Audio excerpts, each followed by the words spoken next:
हे बच्चा लोग, welcome back to the class of Dilip sir science English. बच्चा, स्वागत है तुम्हारा Dilip sir science English class में। दोस्तों, आज हम लेकर आए हैं एक नया टॉपिक डायरेक्ट इनडायरेक्ट स्पीच का। What is this? You can see on the board, changing dialogue और कन्वर्सेशन इनटू इनडायरेक्ट स्पीच। दोस्तों, डायरेक्ट एंड इनडायरेक्ट स्पीच के सारे तरह के यानी पांचों तरह के सेंटेंस हमने वन बाय वन पढ़ लिया with example. Now we have to learn how to change dialogue और कन्वर्सेशन इनटू इनडायरेक्ट स्पीच। क्योंकि बोर्ड की परीक्षाओं में या कॉम्पिटिटिव एग्जाम में आपको सिंगल सेंटेंस नहीं पूछा गया, बड़ा सेंटेंस पूछा जाता है, डायलॉग पूछा जाता है, कन्वर्सेशन में पूछा जाता है। अगर डायलॉग्स हैं, कन्वर्सेशन है, तो उसका रूप पूरी तरह से बदला हुआ होगा। जिस तरह से आपने पढ़ा एज इट इज़ नहीं होगा। यहाँ पर क्या होगा, बहुत सारा चेंज होगा। और वो चेंज वाले डायलॉग को या कन्वर्सेशन को आप कैसे इनडायरेक्ट स्पीच में बदल पाओगे, उसके लिए थोड़े से फंडे हैं, थोड़े से रूल्स हैं जो आई विल एक्सप्लेन नाउ, जो मैं आपको अभी सिखाने वाला हूँ। अगर चैनल पे नया है तो दोस्त सब्सक्राइब कर दें, लाइक कर दें और घंटी बजा दें। और आपको आज डायलॉग की एक एक बारीकियां मैं आपको सिखा देने वाला है। वीडियो के अंत तक बने रहें, हिले नहीं, देखते रहें दोस्त। Let's start, come to the point. Yes, changing dialogue और कन्वर्सेशन इनटू इनडायरेक्ट स्पीच, ये आप अच्छे से समझ ले, क्योंकि नेक्स्ट वीडियो में I will bring the example of dialogue और conversation for changing into indirect speech. अगली वीडियो में मैं आपको डायलॉग्स ले आऊँगा, बताऊँगा उसको, बड़े वाक्यों को, डायलॉग्स को कैसे हम इनडायरेक्ट में चेंज करेंगे, जो होम एग्जाम्स और बोर्ड एग्जाम के लिए 9 to 12 and for competitive exam also very important, बहुत महत्वपूर्ण है। ठीक है, तो वीडियो के अंत तक बने रहें, आप समझे। एक एक पॉइंट को मैं बताऊंगा, ध्यान से समझ ले, और वो सारे पॉइंट्स को मैं कल डायलॉग्स पे एग्जाम्पल्स में भी लेकर आऊंगा। देखें, इंट्रोगेटिव प्रश्न के जवाब में एसर्टिव वाक्य हो तो रिपोर्टिंग वर्ब को रिप्लाइड में बदलते हैं। प्रश्नार्थ वाक्य के जवाब में, उत्तर में यदि एसर्टिव सेंटेंस विधान वाक्य हो तो सेट टू को यहां पर रिप्लाइड में बदल देते हैं। ध्यान देना, अगर दो लोगों के बीच में बातचीत हो रही है और किसी ने प्रश्न पूछा और प्रश्न का जवाब विधान वाक्य है, एसर्टिव सेंटेंस है, तो जनरली हम लोगों ने देखा था कि डायरेक्ट को इनडायरेक्ट में बदलते समय अगर सेंटेंस रिपोर्टेड स्पीच एसर्टिव हो, विधान वाक्य हो, तो सेट टू को वहां पर हम लोग बदलते थे टोल्ड में। लेकिन दो लोगों के बीच में बातचीत हुई है और उस बातचीत में सवाल किसी ने पूछा और सवाल का जवाब एसर्टिव विधान वाक्य में दिया है, उसमें फुल स्टॉप है, तो यहाँ पर सेट टू की बजाय हम रिप्लाइड या एंसर्ड लिखते हैं। रिप्लाइड का मतलब उत्तर दिया, एंसर्ड का मतलब भी उत्तर दिया। तो रिप्लाइड या एंसर्ड में से कोई एक चीज़ लिखते हैं। आप कोई भी एक चीज़ अपने दिमाग में बना ले कि यदि प्रश्नार्थ वाक्य के जवाब में विधान वाक्य एसर्टिव सेंटेंस दिया है तो हम क्या लिखेंगे, रिपोर्टिंग वर्ब सेट टू के बदले रिप्लाइड या आंसर लिखेंगे। क्लियर है? चले पहले सेंटेंस पे ध्यान दें। अगर ऐसा कुछ हो कि प्रश्नार्थ वाक्य के जवाब में उत्तर यस दिया हो या तो नो दिया हो, ध्यान देना, अभी पहली बात हम लोगों ने पढ़ा कि अगर प्रश्नार्थ वाक्य के जवाब में विधान वाक्य दिया हो, एसर्टिव सेंटेंस हो, पूरा सेंटेंस लिखा हो, तो सेट टू को टोल में बदलने की बजाय बदल देंगे रिप्लाइड या आंसर्ड में। लेकिन अगर प्रश्नार्थ वाक्य के जवाब में यस दिया हो या तो नो दिया हो, तब आप क्या करोगे। एग्जाम्पल्स मैं आपको बताता हूं, ध्यान दें, यहां पर समझे। देखो, see the first sentence, Bhavika said to Nirav are you reading now. कौन सा मार्क? Question mark. भाविका ने नीरव से पूछा, क्या तुम अभी पढ़ रहे हो? यस, यस आर नो, यानी आंसर किसी ने दिया, हां या ना। अब आंसर किसने दिया होगा? सवाल जिसको पूछा जवाब वही देगा। अगर जवाब एस में दिया हो, यानी ऐसा लिखा होता कि यहां पर नीरव, यहां पर इस तरह से लिखा होता कि नीरव सेट, नीरव ने दो जवाब दिया होता, या तो यस दिया होता या तो नो दिया होता। मान लो ऐसा लिखा होता Nirav said yes, Nirav said yes. अब पहली बात तो हमको समझ में आ गया कि अगर प्रश्न का जवाब एसर्टिव होगा, विधान वाक्य होगा, फुल स्टॉप होगा, तो रिप्लाइड में तो बदलना है। लेकिन अगर यस आंसर लिखा हो, क्या एस, अगर आंसर एस लिखा होगा तो रिप्लाइड पॉजिटिवली लिखेंगे। रिप्लाइड के साथ क्या ऐड करना है हमको, पॉजिटिवली या replied in the positive, replied in the positive या रिप्लाइड पॉजिटिवली। समझ में आ रही बात। और यहां पर आप सेंटेंस देखिए, आप समझ में आएगा। पहला सेंटेंस क्वेश्चन मार्क है, इंट्रोगेटिव है, तो सेट टू को किस में टर्न कर दिया, आस में, यानी भाविका आस नीरव। हेल्पिंग वर्ब से स्टार्ट है तो कंजक्शन लिया इफ, और आर यू को अफर्मेटिव बनाया तो क्या हुआ, you are. You second person का प्रोनाउन ऑब्जेक्ट के अनुसार, ऑब्जेक्ट कौन है, नीरव, नीरव लड़का है, वह के लिए क्या गया ही, और EJMR के बदले हो गया was where, he was reading then.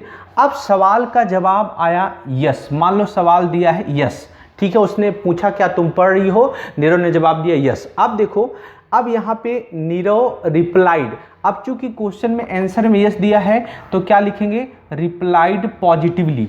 किसको जवाब दिया, सुनने वाली कौन है, भाविका, यानी Nirav replied positively to Bhavika. Conjunction that use करेंगे, ऊपर वाले वाक्य का कर्ता और क्रियापद यहां पर ले लेंगे, पूरा पूरा नहीं लिखेंगे। सब्जेक्ट लिखा, उसके तुरंत बाद जो अगर मेन वर्ब है तो मेन वर्ब लिख देंगे, और मान लो हेल्पिंग वर्ब दी है तो सिर्फ हेल्पिंग वर्ब तक लिख करके फुल स्टॉप कर देंगे। अब यहाँ पर और कुछ नहीं करेंगे, इतने में बात पूरी हो गई। यानी Nirav replied Bhavika that he was, मतलब हाँ वो पढ़ रहा था। अगर नीरव ने रिप्लाइड में नो कहा होता, सवाल के जवाब में नो दिया होता, तो कुछ नहीं करना था, यहाँ पर पॉजिटिवली की बजाय क्या लिखना होगा, निगेटिवली। ध्यान देना, Nirav replied negatively that he was. अब चूंकि जब निगेटिवली यानी नो दिया रहेगा तो यहाँ वर्ब के बाद कर्ता और ऊपर वाले वाक्य का ही कर्ता और क्रियापद लेना है जो रहेगा, और उसके बाद आपको नॉट इसमें क्या करना है, ऐड कर देना है, जोड़ देना है। आप शॉर्ट फॉर्म में नॉट जोड़ सकते हो, जैसे वाज नॉट लिखा है तो आप वाजंट लिख सकते हो, और या आप वाज नॉट जैसे लिखा है वैसे लिख सकते हैं। बात क्लियर है।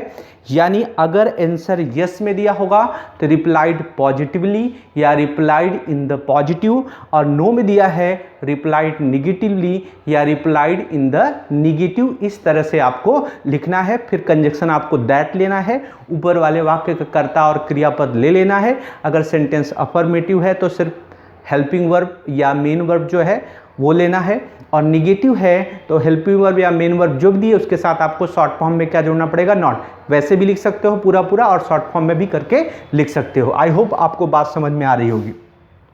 संक्षिप्त जवाब दिया गया हो। अब देखो यहाँ पर एक कहानी आप समझो कि कई बार क्या होता है कि सवाल के जवाब में, जैसे कोई सवाल पूछ रहा है तो सवाल का जवाब पूरा पूरा न दे करके शॉर्टकट में लोग जवाब देते हैं। जैसे यहाँ पर एग्जाम्पल है, एग्जाम्पल आप देखो, Anil said when did you return from Poona. Anil ने कहा कि तुम पूना से कब लौटी। Hemali said yesterday. अब अनिल ने हिमाली से पूछा कि तुम पूना से कब लौटी, हिमाली ने कहा कल। अब उस हिमाली ने ऐसा नहीं कहा कि आई रिटर्न फ्रॉम पूना एस्टरडे, पूरा पूरा जवाब ना, उसको तो कैसा बोलना चाहिए कि हाँ कल मैं पूना से वापस लौटी। लेकिन ये पूरा पूरी बात यानी जवाब कैसा दिया रहा है, शॉर्टकट में संक्षिप्त जवाब दिया जा रहा है। ऐसी सिचुएशन होगी जब जवाब सवाल का कैसा होगा, संक्षिप्त होगा, तो हमको क्या करना है, हमको करना क्या है, लर्न इनटू द एग्जाम्पल। आपको अच्छे से समझ में आएगा। Anil said Hemali when did you return from Poona. Hemali said yesterday. पहले तो ऊपर वाले सेंटेंस को हम इनडायरेक्ट में बनाएं, क्वेश्चन मार्क है तो सेट टू को किस में टर्न करेंगे, आस में, यानी Anil, Anil ask Hemali, Anil ask Hemali. WH word है तो कंजक्शन की जगह पर यही WH वर्ड आ गया। अफर्मेटिव बना लो, हेल्पिंग वर्ब को सब्जेक्ट के बाद ले जाओ, या डिड तो आप क्रॉस भी कर सकते हो क्योंकि ये पास्ट इंडिफिनिट है तो पास्ट परफेक्ट में बदलेगा। डिड और वर्ब की फर्स्ट फॉर्म हो तो बदल जाती है हैड और वर्ब की थर्ड फॉर्म में। Okay, you second person, object के हिसाब से ऑब्जेक्ट सुनने वाली कौन है, हिमाली लड़की है तो उसके लिए क्या है, सी। अब डिड के बदले हो गया हैड, और ये वर्ब की कौन सी फॉर्म हो गई, third form, return from Poona. ये तो हुआ क्वेश्चन जो पूरा पूरा था। अब जवाब में सिर्फ इसने क्या कहा, एस्टरडे, हेमाली सेड एस्टरडे। फिर हम लोगों ने देखा यहाँ पे क्या है, फुल स्टॉप है यानी सेंटेंस असर्टिव है। तो अभी हम लोगों ने पढ़ा कि प्रश्नार्थ वाक्य के जवाब में अगर सेंटेंस असर्टिव होगा, विधान वाक्य हो, तो सेड टू को टोल में बदलने की बजाय रिप्लाइड में। तो यानी हेमाली सेड को हम किस में बदल देंगे, रिप्लाइड में। हेमाली रिप्लाइड, किसको जवाब दे रही है, टू अनिल को। आप टू अनिल नहीं लिखना है तो सिर्फ रिप्लाइड लिखोगे, टू अनिल नहीं लिखोगे तो चलेगा। कंजक्शन हमेशा एसर्टिव में क्या आता है, दैट। इतना करने के बाद कंजक्शन दैट ले लेंगे। यानी करना क्या है कि अगर संक्षिप्त जवाब दिया हुआ हो तो ऑब्जेक्ट लेंगे, सुनने वाला कर्ता कौन है, अनिल आस हेमाली। अनिल ने किससे पूछा था, हेमाली से।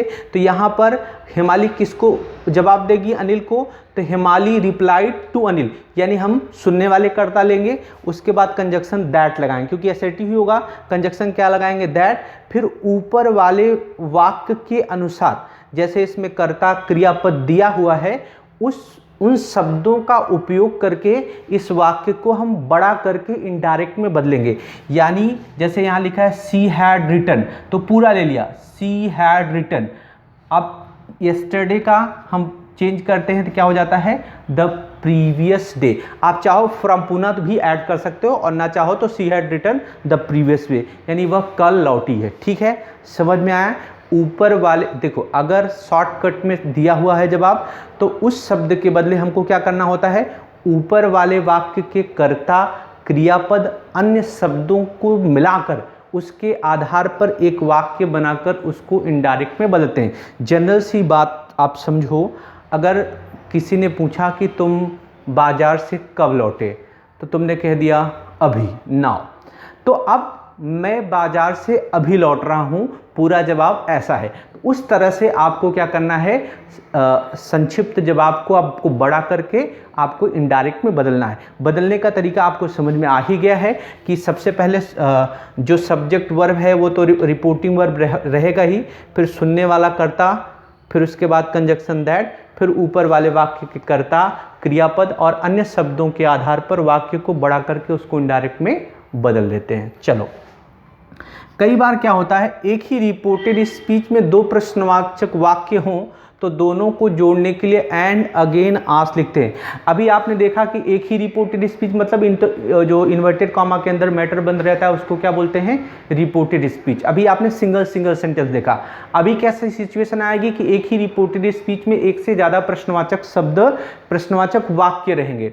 तब क्या करोगे, तो उन दोनों प्रश्नवाचक वाक्यों को जोड़ने के लिए एंड अगेन आस्क का यूज करेंगे। सीधे एग्जांपल कि टीचर सेड टू प्रेम, जो भी है, teacher ask Prem are you reading, have you any problem, are you ready, have you any problem. Teacher ने प्रेम से पूछा क्या तुम तैयार हो, क्या तुम्हें कोई दिक्कत है। तो आप क्या देख रहे हो, एक ही रिपोर्टेड स्पीच में ये जो इन्वर्टेड कॉमा है, एक ही इन्वर्टेड कॉमा के अंदर लगातार दो सेंटेंस है। तो पहले सेंटेंस को आप जैसे चेंज करते थे रूल्स के हिसाब से वही करोगे।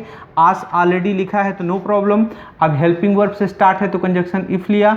यू आर रेडी को मतलब are you ready, you second person का प्रोनाउन, प्रेम के हिसाब से ही इज एम आर के बदले वाज वर, रेडी वही है। अब यहाँ पर हैव यू एनी प्रॉब्लम। अब एक रिपोर्टेड स्पीच इंट्रोगेटिव है और उसके बाद दूसरी भी क्या है, इंट्रोगेटिव है। तो इन दोनों को जोड़ने के लिए एंड अगेन आस्क लिखते हैं। क्या लिखते हैं, and again ask. And again ask, फिर हेल्पिंग वर्ब से है ही ये, तो कंजक्शन इफ आ गया। हैव यू मतलब you have, you second person, प्रेम के हिसाब से ही, हैव का पास्ट हो गया had, if he had any problem. समझ में आया बात, ओके। एक ही रिपोर्टेड स्पीच में एक से अधिक वाक्य आए हों और दूसरा वाक्य एसर्टिव हो, जैसे इसमें देखा कि एक ही रिपोर्टेड स्पीच में दो प्रश्नवाचक वाक्य थे, तो ऐसे ही एक ही रिपोर्टेड स्पीच में एक से अधिक वाक्य हों और आखिरी वाला जो दूसरा वाला वाक्य है वो कैसा रहेगा, एसर्टिव हो। तो जैसे the mother said to her son give me your progress card I want to see it. यहाँ पर मदर ने अपने लड़के से कहा, क्या कहा, give me your progress card, full stop, I want to see it, मैं इसे अब भी देखना चाहती हूँ। तो आप क्या देख रहे हो कि एक ही रिपोर्टेड स्पीच में एक से अधिक वाक्य है और जो दूसरा वाला वाक्य है एसर्टिव है। तो ये सेंटेंस बनाने के बाद दूसरे वाले को जोड़ने के लिए एंड एडेड दैट या एंड फर्दर सेड ऐसे करके हम जोड़ते हैं। देखो आप समझ लो इसको, mother said to her son give me your progress card. तो पहला सेंटेंस देखो क्या है, इंपरेटिव है क्योंकि वर्ब से स्टार्ट हुआ है। तो यहाँ माँ बच्चे को ऑर्डर दे रही कि अपना प्रोग्रेस कार्ड दो, तो सेड टू को किस में चेंज कर दोगे, ऑर्डर में, यानी मदर ऑर्डर्ड हर सन। और कंजक्शन क्या आता है, to give his progress card. फिर अब दूसरा सेंटेंस है आई वॉन्ट टू सीट, ये एसेटिव सेंटेंस है तो इसको जोड़ने के लिए एंड एडेड दैट का यूज करेंगे, यानी यहां पर बीच में क्या लिखेंगे, एंड एडेड दैट। फिर आई फर्स्ट पर्सन का प्रोनाउन सब्जेक्ट के हिसाब से, सब्जेक्ट मदर है उसके लिए सी, वांट वर्ब की फर्स्ट फॉर्म है, इसको बदलना है सेकेंड फॉर्म में तो हो जाएगा wanted to see it. Clear है? ओके। दूसरी बार प्रश्न का जवाब दिया गया हो तो अगेन रिप्लाई लिखते हैं। जैसे एक ही व्यक्ति 2 बार प्रश्न पूछ रहा हो, अगेन आस्क भी लिख सकते हैं, उसको बार बार कोई व्यक्ति प्रश्न पूछ रहा है और एक ही व्यक्ति एक बार जवाब दिया और फिर दोबारा वो जवाब दे रहा हो तो सिर्फ रिप्लाइड के बजाय क्या लिख सकते हैं हम, अगेन रिप्लाइड। ध्यान रखना डायलॉग में एग्जाम्पल में आपको आएगा, लेकिन ये रूल्स आपके माइंड में रहना चाहिए। रिपोर्टेड स्पीच में सर अथवा मैडम जैसे मानवाचक शब्दों को हटाकर रिप्लाइड विथ रिस्पेक्ट या रिस्पेक्टफुली लिखते हैं। कई बार डायलॉग में आप बातचीत में जो कन्वर्सेशन आप पढ़ने वाले हो उसमें सर और मैडम जैसे शब्द दिए रहते हैं। He said to mister Verma sir I want to meet you. अब सर शब्द आ गया, आप क्या करें, तो सर और मैडम सम्मान देने के लिए इस्तेमाल होता है, मानवाचक शब्द है। तो अगर रिपोर्टेड स्पीच में सर और मैडम जैसे मानवाचक शब्द दिए हों तो इनको हटा देंगे और replied with respect, replied with respect या रिप्लाइड रिस्पेक्टफुली इस तरह से लिखते हैं। समझ में आया बात? रिप्लाइड विथ रिस्पेक्ट सम्मान से जवाब दिया, रिप्लाइड रिस्पेक्टफुली यानी एक ही बात हुआ। ठीक है, विथ रिस्पेक्ट लिखें या विथ ना लिखना चाहें तो आपको क्या लिखना पड़ेगा, रिस्पेक्टफुली सम्मान पूर्वक। और देखो सिर्फ इतना ही नहीं, कई बार आप देखोगे सर मैडम के अलावा भी कुछ और शब्द जैसे योर ऑनर, योर ऑनर वकील और या किसी और के बीच में, जज के बीच में बात हो रही तो वहाँ per your honour word use होता है। योर ऑनर भी क्या है, सम्मान के लिए है तो उसको भी हटा देंगे। सर मैडम और योर ऑनर जैसे मानवाचक शब्दों को हटा देंगे। Replied with respect, told with respect या रिप्लाइड रिस्पेक्टफुली या टोल्ड रिस्पेक्टफुली, आंसर रिस्पेक्टफुली, ऐसे वर्ड्स का यूज करेंगे। कई बार रिपोर्टेड स्पीच में डियर शब्द आया रहता है, dear, how are you dear. अब डियर शब्द आया रहेगा तो क्या करना है, डियर को हटाना है क्योंकि प्रेम से उच्चारित डियर जैसा शब्द है तो इसके लिए टोल्ड लविंगली, कौन सा वर्ड आता है, टोल्ड लविंगली यानी प्रेम पूर्वक बताया या कहा। अच्छा, रिपोर्टेड स्पीच में सॉरी दिया हो, 2 लोगों के बीच में बातचीत हो रही हो और किसी ने उसमें क्या कहा हो, सॉरी, तब जो रिपोर्टिंग वर्ब सेड अथवा सेड टू होगी उसको टोल्ड आस्क में बदलने की बजाय उसमें बदलेंगे अपोलाइज्ड में। अपोलाइज्ड का मतलब होता है माफ़ी मांगना, अपोलोजाइज्ड या अपोलाइज्ड में बदल देंगे। ओके और विल जैसे शब्द अगर दिए हैं, ओके और विल जैसे शब्द दिए हैं सेंटेंस में, 2 लोगों के बीच में बात हो रही है तो किसी ने कहा ओके वेल, यानी ओके और वेल का मतलब होता है ठीक है, यानी व्यक्ति क्या जाहिर कर रहा है यहाँ पर, सहमति। तो ऐसी सिचुएशन में ओके और वेल आ रहेगा तो उसको हटा देंगे, जो रिपोर्टिंग वर्ब सेड टू को रहेगी उसको बदलेंगे एग्रीड विथ, एग्रीड विथ माने से सहमति दर्शाई।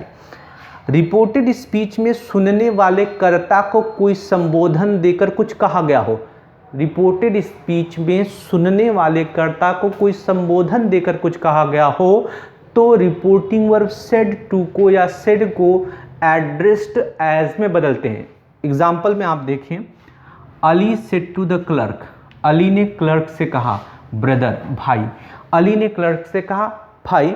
Here clerk is not brother of Ali, यानी अली का भाई नहीं है क्लर्क, लेकिन क्लर्क ने अली ने क्लर्क को ब्रदर, भाई, भाई सुनो, sometimes we talk to each other, someone is not our brother but we say brother, friend, दोस्त, भाई, कई बार हम ऐसे व्यक्ति को संबोधित करते हैं, यानी रियल में क्लर्क अली का भाई नहीं है बट क्लर्क अली को क्या कर रहा है, संबोधित कह रहा है, ब्रदर देकर संबोधन दे रहा है। तो ऐसी सिचुएशन में रिपोर्टिंग वर्ब सेड अथवा सेड टू को एड्रेस्ड एज में बदलेंगे। देखें, यानी सेड टू को बदला एड्रेस्ड एज में, यानी Ali address the clerk, Ali address the clerk as brother, Ali ने क्लर्क को भाई करके संबोधित किया, ऐसा बन गया इसका आंसर। ओके, रिपोर्टेड स्पीच में कई बार एंड और बट जैसे शब्द अतिरिक्त शब्दों के रूप में आए रहते तो उन्हें हटा दें।